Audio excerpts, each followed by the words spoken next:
Welcome to Make English Easy, the YouTube channel where learning English is fun, simple, and stress-free. I'm Hazel, your guide to speaking English with confidence and clarity. Today, we're embarking on an exciting journey to explore 20 powerful English words that can transform the way you communicate.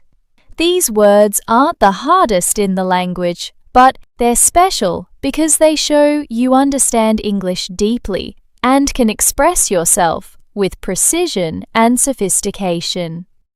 Whether you're watching from your cozy couch, sipping a warm drink, or practicing on the go, this video is designed to help you learn naturally. Our goal is to make these words part of your everyday English, so you can use them in conversations, writing, or even when thinking to yourself.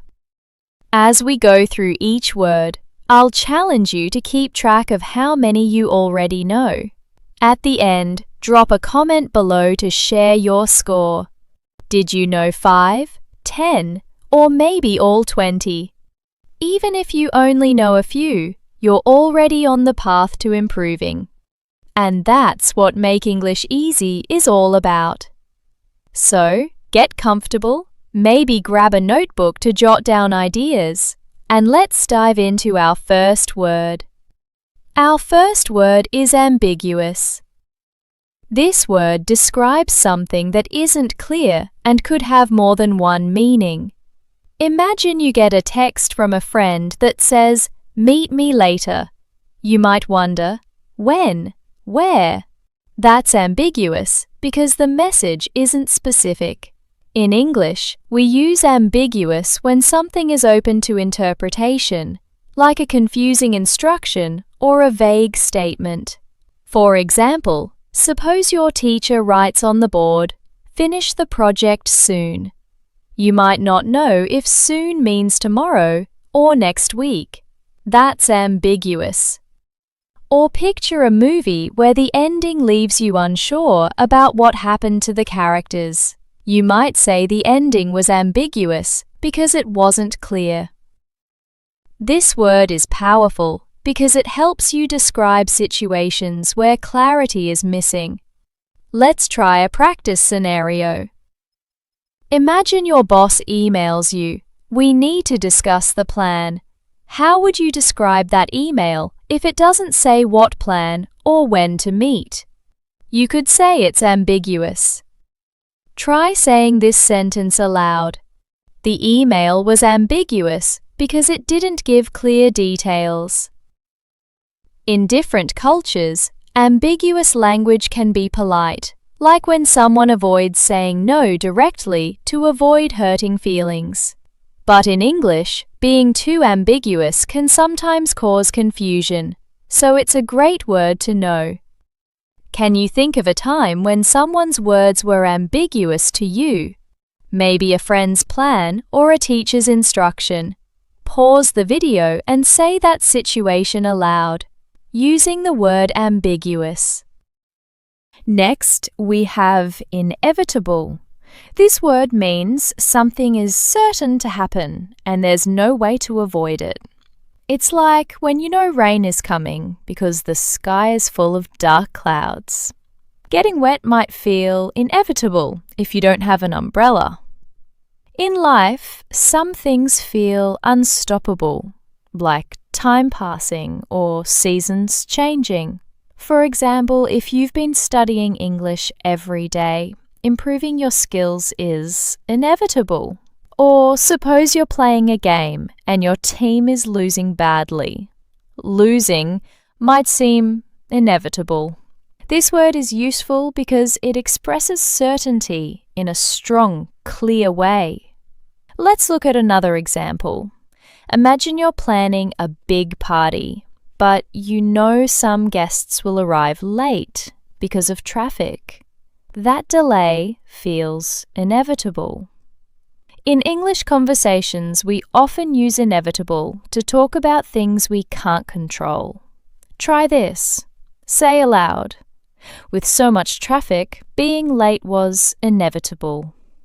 In some cultures, people might accept inevitable events calmly, like delays due to weather, while in others they might try to fight them.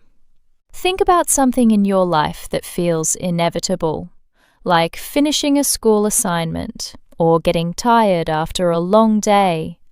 Pause and make a sentence using inevitable to describe it. This word adds strength to your English because it shows you can talk about life's certainties with confidence. Let's move to meticulous. When someone is meticulous, they're extremely careful and pay attention to every tiny detail. Picture an artist painting a portrait, making sure every brushstroke is perfect. That's meticulous.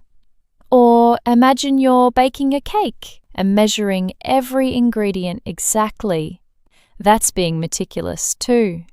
This word is great for describing people who work with precision. For example, my friend Anna is meticulous when she organizes her study notes. Every page is color-coded and neat. Or think of a teacher who checks every word in your essay to make sure it's correct. That teacher is meticulous. This word shows you admire someone's care and effort. Let's practice. If you have a friend who plans a trip and checks every detail, like flights, hotels, and weather, how would you describe them? You could say, "They're meticulous about planning." Say that sentence aloud. In English-speaking cultures, being meticulous is often praised, especially in jobs like engineering or writing. But sometimes people might think it's often if you're overly meticulous. Can you think of a time you were meticulous, maybe with a project or hobby? Pause and describe it using the word. This word makes your English stand out because it shows you can describe effort with precision. Now we have hypothetical. This word is for situations that are imagined, not real. It's like asking, what if? For example, let's think about hypothetical situation. What if you could live anywhere in the world? Where would you go?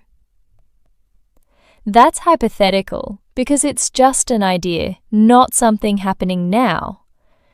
We use this word to talk about possibilities or theories.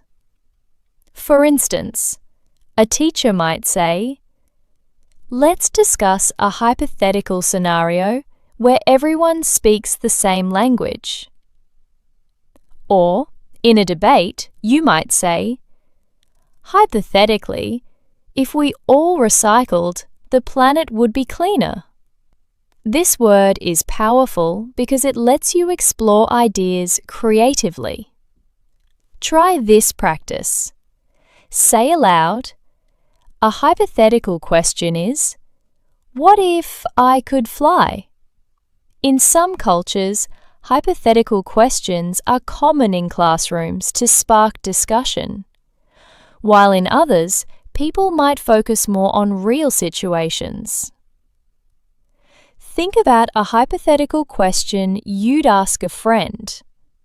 Like, what if you won $1 million? Pause and say it aloud using hypothetical. This word adds depth to your English because it shows you can think and talk about possibilities. Next is subtle. Subtle means something isn't obvious and requires close attention to notice. Imagine your friend changes their hairstyle slightly, and you only notice after looking closely. That's a subtle change. Or if someone gives you a small hint, like a quiet sigh to show they're tired, that's subtle. This word is great for describing small, delicate things. For example, the new cafe in my town has a subtle design with soft colors that make it feel calm. Or, if you're watching a movie and the music quietly builds tension, that's a subtle effect. Let's practice. If your teacher gives you a faint smile to show they're pleased, how would you describe it? You could say, "It was a subtle smile." Say that aloud. In English, subtle is often positive, like praising a clever hint. But it can also mean something is hard to notice. In some cultures, subtle communication, like gestures, is common, while others prefer directness. Think of something subtle you've noticed, like a smell or a sound. Pause and describe it using subtle. This word makes your English more precise because it shows you can notice small details. Let's talk about reluctant. If you're reluctant, you don't want to do something and feel hesitant. For example, I was reluctant to join a new club because I wasn't sure I'd fit in. Or imagine a child who doesn't want to go to bed because they're having fun. They're reluctant to sleep. This word is useful for describing feelings of hesitation. Another example, your friend might be reluctant to share their opinion in a group because they're shy. Try this. Say aloud, "I was reluctant to try the new game because it looked hard." In English, we use reluctant to show someone's emotions clearly. In some cultures, being reluctant might be seen as polite, like hesitating to accept a gift, while in others, it might seem indecisive. Think about a time you felt reluctant. Maybe about speaking in English or trying something new. Pause and make a sentence with reluctant. This word adds emotion to your English, helping you express feelings accurately. Next is condescending. This word describes someone who acts like they're better or smarter than others, often in a way that feels insulting. Imagine a coworker explaining something simple, like how to use a phone, as if you've never seen one. That's condescending. Or picture a teacher who talks to you like you're a child, even though you're an adult. That's condescending too. This word is powerful because it helps you describe behavior that feels unfair. For example, when I asked my boss a question, his condescending tone made me feel small. Try this. If someone explains something to you in a way that feels superior, how would you describe it? Say aloud, "Their tone was condescending because they acted like I knew nothing." In English-speaking cultures, being condescending is negative, and people value respect. In some cultures, it might be less noticeable if hierarchy is strong. Think of a time someone seemed condescending to you. Pause and describe it using the word. This word makes your English stronger because it shows you can critique behavior thoughtfully. Now we have coherent. Coherent means something is logical, clear, and easy to understand. When you tell a story and all the parts connect smoothly, it's coherent. For example, Hazel's videos on Make English Easy are coherent because they're easy to follow. Or, if you write an essay and your ideas flow well, it's coherent. The opposite is confusing or messy. For instance, if someone's speech jumps from topic to topic, it's not coherent. Try this. Say aloud, "Her presentation was coherent because every point made sense." In English, we value coherent communication, especially in school or work. In some cultures, storytelling might be less linear, but in English, coherence is key. Think of something coherent, like a book or a conversation. Pause and describe it using coherent. This word shows you can evaluate clarity in communication. Next is plausible. Plausible means something seems reasonable or believable. If your friend says they're late because their bus broke down, that's plausible. It could be true. But if they say they were late because of a spaceship, that's not plausible. This word is great for discussing ideas or excuses. For example, a detective might say a suspect's story is plausible if it makes sense. Try this. Say aloud, "His excuse for missing class was plausible because the train was delayed." In English, we use plausible to judge if something sounds logical. In some cultures, people might accept less plausible stories to be polite. Think of a plausible reason someone gave you for something. Pause and describe it. This word makes your English precise because it shows you can evaluate believability. Let's move to superficial. Superficial means something is only on the surface, not deep or meaningful. For example, if you have a quick chat about the weather, it's superficial because it's not personal.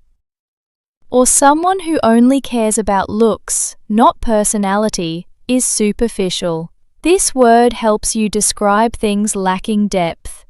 For instance, a movie with a simple plot might feel superficial. Try this. Say aloud, "Their conversation was superficial because they only talked about clothes." In English, superficial often has a negative tone, suggesting something isn't serious. In some cultures, superficial talk might be a polite way to start a conversation. Think of something superficial you've seen, like a chat or a book. Pause and describe it. This word adds depth to your English by showing you can critique shallowness. Now we have ambivalent. Ambivalent means having mixed feelings about something, both positive and negative. For example, I felt ambivalent about moving to a new city.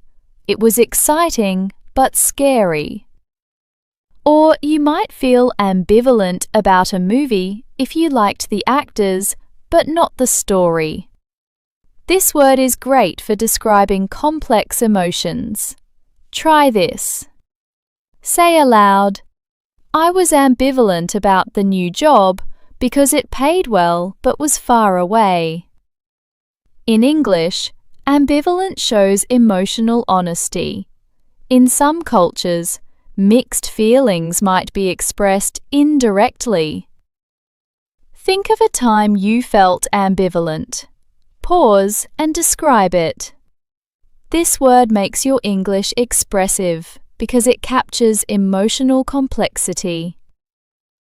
Next is resilient.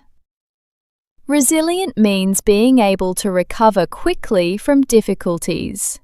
Imagine someone who loses their job but starts a new business. They're resilient. Or a town that rebuilds after a storm is resilient. This word is inspiring because it shows strength. For example, my student was resilient after failing a test. They studied harder and passed next time. Try this. Say aloud, "She was resilient after the challenge because she kept trying." In English, resilience is admired, especially in stories of success. In some cultures, resilience might be expected quietly. Think of a resilient person or moment. Pause and describe it. This word makes your English powerful because it shows you can celebrate strength. Let's talk about comprehensive. Comprehensive means including everything or nearly everything, very thorough.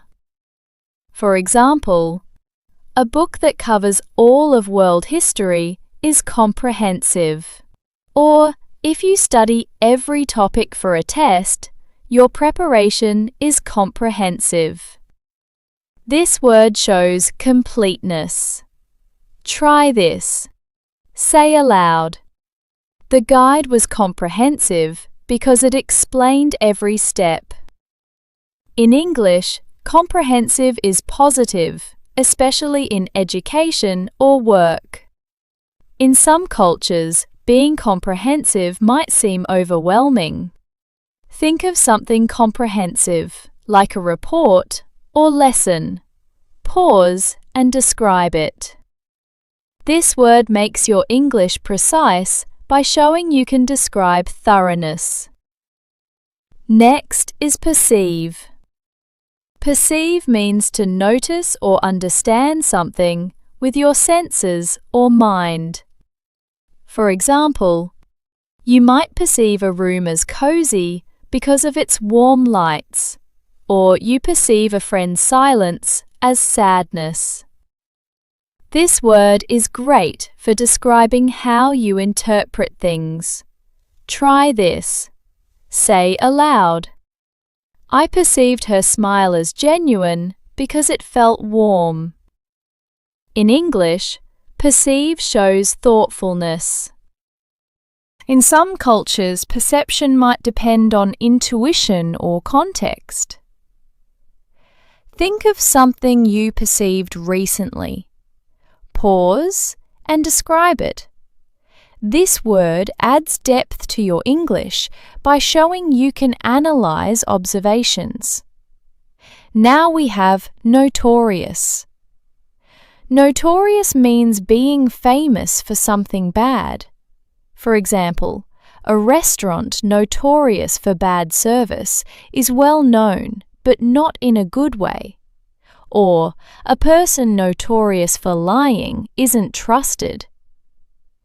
This word is strong because it describes negative fame. Try this. Say aloud. The shop was notorious for high prices. In English, notorious is dramatic and clear. In some cultures, notoriety might be less emphasized. Think of something notorious you've heard about. Pause and describe it.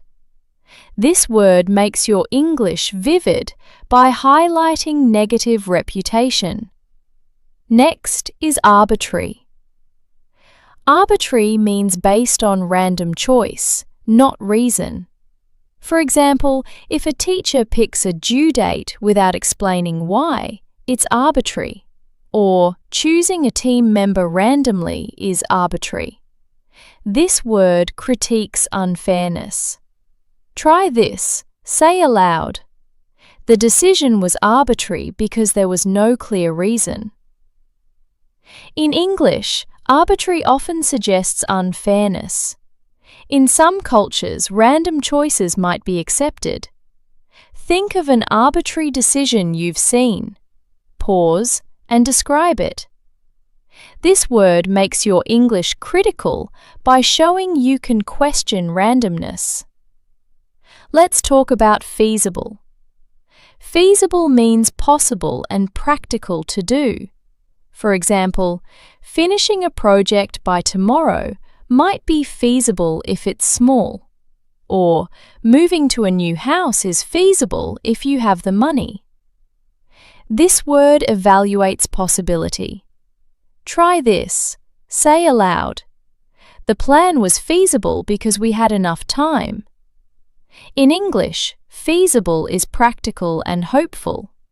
In some cultures, feasibility might depend on resources. Think of something feasible you've planned. Pause and describe it. This word makes your English realistic by showing you can assess practicality. Next is substantial.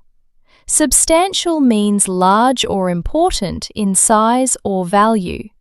For example, a substantial meal fills you up. Or, a substantial improvement in your English means big progress. This word highlights significance. Try this. Say aloud, "Her help made a substantial difference in my work." In English, substantial is positive and strong. In some cultures, substantial might be understated. Think of something substantial in your life. Pause and describe it. This word makes your English impactful by showing you can emphasize importance. Next is substantial. Substantial means large or important in size or value. For example, a substantial meal fills you up, or a substantial improvement in your English means big progress. This word highlights significance. Try this. Say aloud, "Her help made a substantial difference in my work." In English, substantial is positive and strong. In some cultures, substantial might be understated. Think of something substantial in your life. Pause and describe it. This word makes your English impactful by showing you can emphasize importance. Now we have validate. Validate means to prove something is true or correct. For example, a teacher validates your answer by saying it's right, or you validate a friend's feelings by listening. This word shows confirmation. Try this. Say aloud, "The test validated my hard work because I passed." In English, validate is supportive. In some cultures, validation might be less verbal. Think of a time you validated something or someone. Pause and describe it. This word makes your English encouraging by showing you can confirm truth. Finally, we have intricate. Intricate means very detailed or complicated with many parts. For example, a puzzle with thousands of pieces is intricate, or a story with many twists is intricate. This word celebrates complexity. Try this. Say aloud, "The design was intricate because it had so many details." In English, intricate is admiring. In some cultures, intricate work is highly valued. Think of something intricate you've seen. Pause and describe it. This word makes your English vivid by showing you can describe complexity. That's our 20 words for today on Make English Easy. Wow, we've covered a lot, from ambiguous to intricate. How many did you know? Count them up and share in the comments. If you knew all 20, your English is incredible. If you knew a few, you're making amazing progress. Try using one word today, maybe in a chat or a journal. For extra practice, pick 3 words and make sentences with them. Then share them in the comments. Subscribe to Make English Easy for more simple, fun ways to boost your English. Thanks for joining me, Hazel, and I'll see you in the next video.